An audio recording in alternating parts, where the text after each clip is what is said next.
Nice. Okay. All right. So Sage is going to give his review for Star Wars Jedi Survivor. Let us know about this game. What's it all about?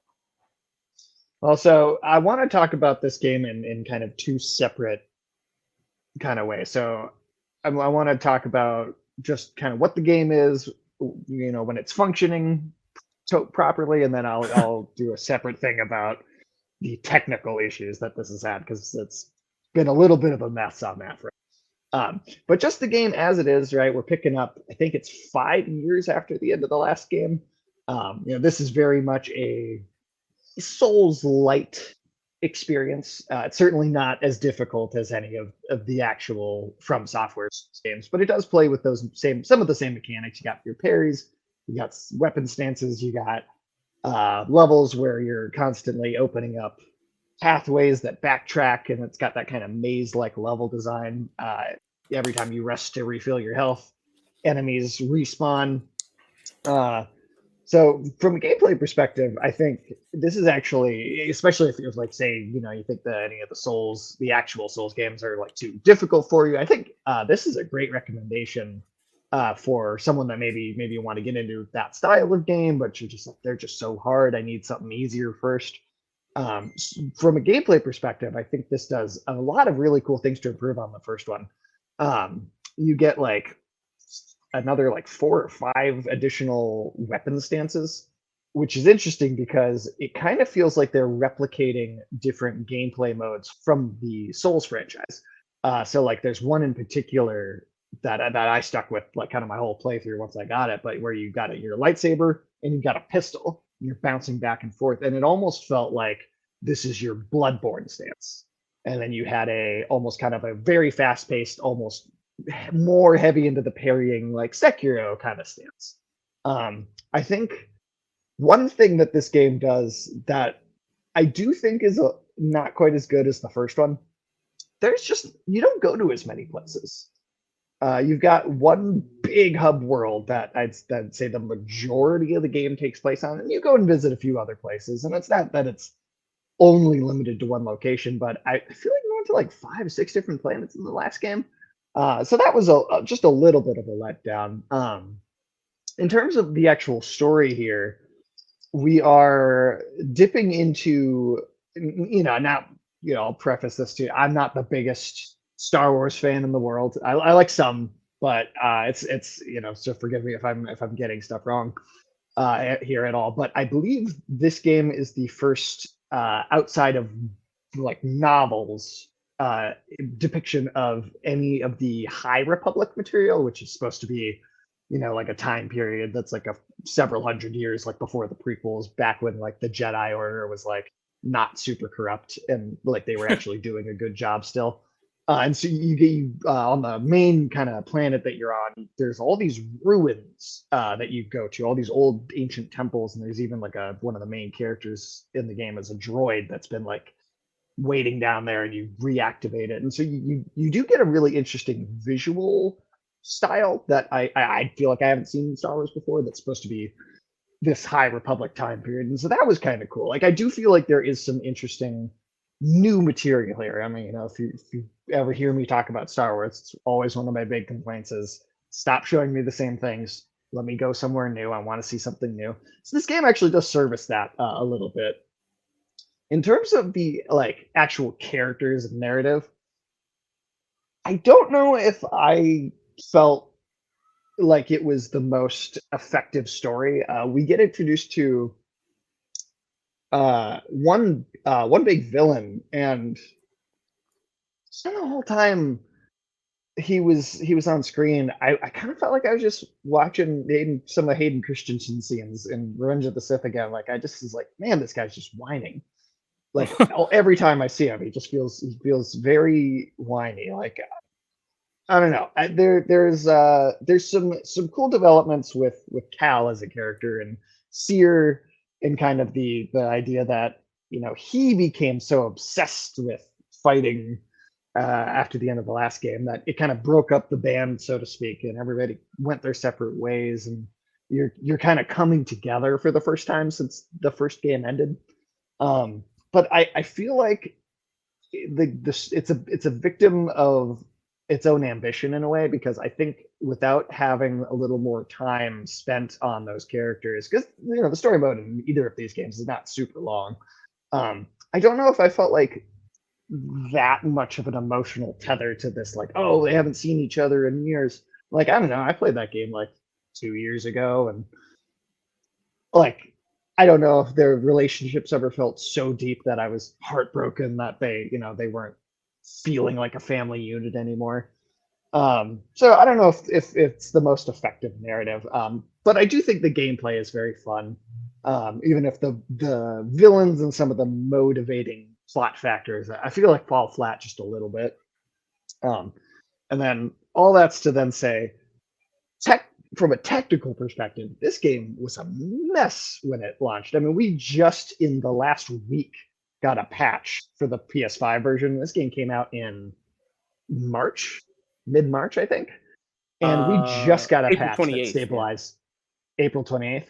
Okay, so yeah, it's been out for a decent chunk of time, and the PS5 just got a patch that like finally fully stabilized the frame rate.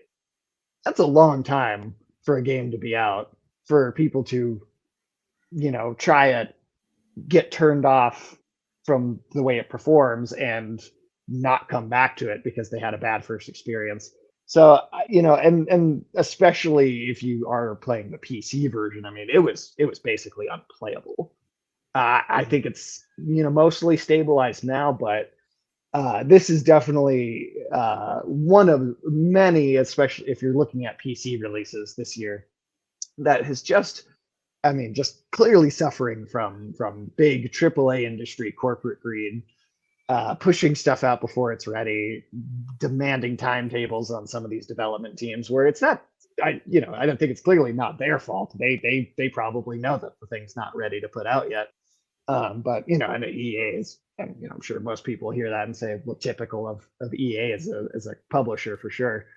But yeah, I I would probably say, without taking all those technical performance issues into consideration, I would say that I'd say give it like a tune in.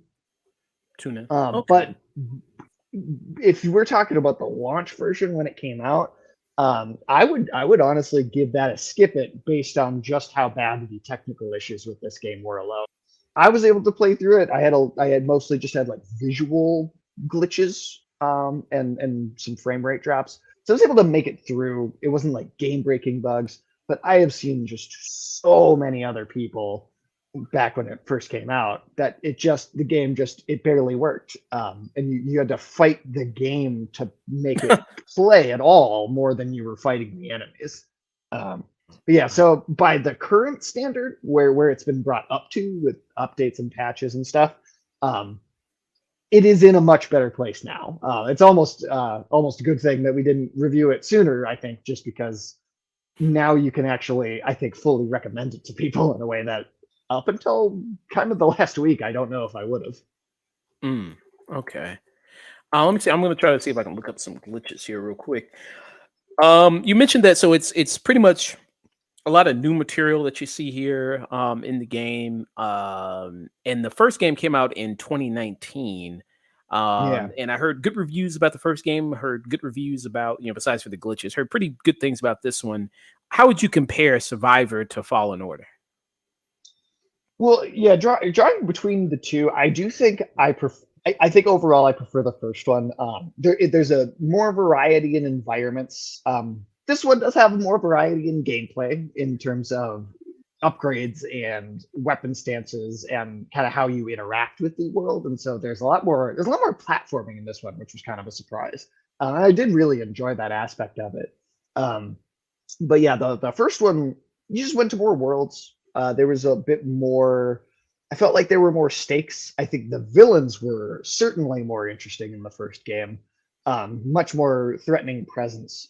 And I was kind of hoping that yeah, you'd take everything expand on it, upgrade it. And I think they did do that with some things, but then in terms of how many places you can go and the environments you traverse, it also feels like it pulled back a little bit. And I don't know if that is you know, a product of the pandemic affecting the development cycle, or if it's just the story they wanted to tell just made sense to have less places to go to. But I did feel like there was a more of a sense of wonder and tension in the first one, running around the world, going like, "Oh, what am I going to run into? What threats are going to pop up? How is this going to be handled?" And then in this one, I felt like it was, from a minute to minute gameplay perspective, a little more fun in terms of, oh, I have this many powers, I can also do this. This upgrades more. I can platform in this way and get up here in a few more new and interesting creative ways. But then, yeah, in terms of the plot and just the general feel, I felt like I kept almost like when I got to the end, I was like, oh, is it over already? I felt like I was waiting for like a big turning point to happen in the story where just like I would be like, oh, okay, now we're like really moving, and the game kind of ended before that ever really happened. Whereas in the first game, I was like, after the tutorial level, I was like, okay, I'm fully into this. I am fully into everything about how they are spinning the narrative to the places we're going. I also there is a twist in Jedi Survivor that me and my wife were sitting here playing it, and probably within the first 30 minutes of the game, we both were like, "You think that's gonna happen?" Yeah, I'm pretty sure. And then lo and behold, when you get to the last like couple hours, it's like, "Yep, there it is." Um, the first game never felt quite as predictable, if that Mm. makes sense. How long is this game? If you do everything, if you do 100%, Uh, how I long did is it? I did not 100% the game, but I'd say like, of the like four different worlds you can go to, I think I've got like 100% on like three of them, and like 85% of completion on the last two bigger ones. And I'd say this probably only took me about 7, 8 hours to get that far. The first one, I felt like I had a lot more, there's a lot more backtracking. There was more kind of stuff to find, more hidden kind of secret areas. I felt like, I felt like I opened up my map after I beat a chunk of the game, and I was like, all right, now is there a whole bunch of stuff to go back and find? And it was like, there's a few things, but it feels like a lot of superfluous like lore entries and stuff that just doesn't feel like it's making that big an impact on the experience in comparison to the extra stuff you could find. And Okay. Any big member berries that you found in this that was annoying? I mean, Darth Vader's in it. Mm. Like you get both of these games have Darth Vader boss fights in them. Ah, Um, okay. I think in the first one it felt more natural and organic the way that it was used. Actually, the if you watched the Obi-Wan show last year, the Yeah. whole Inquisitor base that's like partially underwater. Uh, it could have been, maybe it popped up in something else I don't know first, but my first time seeing that concept was in the Fallen Order game. And as like a video game level, I really liked it there, and I felt like it was kind of lazy when they did it again in that show. Um, but the your moments of having stuff like Darth Vader show up in the first game, I felt like this makes sense. They don't overuse him. He's only in it a tiny little bit, and he's not in it like in the second one like a great deal more, but it does feel a little more obligatory. Hmm. Okay. Interesting. So, you bring up like whether or not Fallen Order, whether or not there was kind of a little bit of a connection there to the Obi-Wan show. Timeline wise, is this is not considered canon or anything, right? This game? I think it is I actually. think it I is. think they've. Okay. I think it is. I part of me actually, I kind of wish it wasn't, because I feel like Star Wars looked at what Marvel had been doing for quite some time, and I feel like they've really tried to lean into the everything is connected a bit, everything kind of relates back. And I mean, that was one of my biggest problems with the prequel movies in the first place when they came out, is like, can we go see some different people? I don't want to hang out with these guys like again. Like, let's go somewhere else. And in the kind of early 2000s, like during the LucasArts days, we were getting a lot of Star Wars games back then. And I felt like there was none of them felt like they were restricted to adhere to a canon. You have stuff like the Knights of the Old Republic games, which are just like almost like an entire lore by themselves. And I do feel like these current games. I feel like they're a little restricted by constantly having to go like, all right, does this line up with the movies exactly? Like, is this because the first one is like pre New Hope, and then the second one is supposed to be 5 years after that. So I think we're like right around New Hope or just a little after New Hope ish. Okay. But it feels arbitrary, even saying that. Like even saying that, it feels like it's lining itself up in that way. It just doesn't feel like there's a lot of meaning to it doing that. Now, if they used that to their advantage and kind of maybe told a story that like only could make sense in that context, then that I might feel a little differently. But I feel like it's honestly keeping it in such a consistent timeline. I feel like that's more of a hindrance. Mm, okay. And this character, Catestus, who's played by Cameron Monaghan, you think he's a good addition to the Star Wars universe? Good character? I think I think he's got interesting moments. I like Cameron Monaghan as an actor. I think he's capable of more too, and I wish that we could. I, that's one thing like I said, I kept waiting for there to be like a kind of a bigger moment or a more like something to kind of really hook me and pull me along. And I felt like that never quite happened. And part of that's I felt like we had some good build up about with his character in the first game. I thought this is an interesting start. I hope they do more with it in the sequel. And then the sequel came, and I feel like we didn't really progress all that much. The whole kind of crux of his character arc is supposed to be the idea that he's so obsessed with fighting the Empire, and he's kind of driven everyone away from him, and he's kind of losing those personal connections. And it's like, well, could he fall to the dark side a little bit just out of that sense of obsession? And one of the new villains is kind of meant to mirror that, like, oh, somebody that's maybe they're not part of the Empire or like a Sith technically, but they became so enveloped in obsession, and it's almost supposed to be like a what Cal could turn into. But I just never felt like the characterization, like I get what they're going for, but I never like felt like it came off strong enough to really endear that message to the audience. Hmm. Okay. That's nice. So I think he's got potential, but I feel like they're kind of sitting on that potential. Hmm. Okay.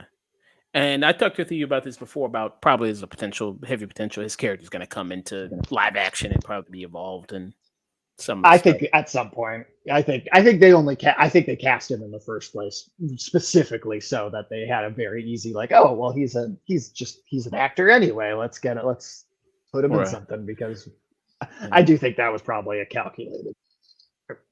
Yeah. Yeah. So probably. Yeah. So you said you gave this a tune in. Star Wars Jedi Yeah, I'd give Survivor. it a tune in.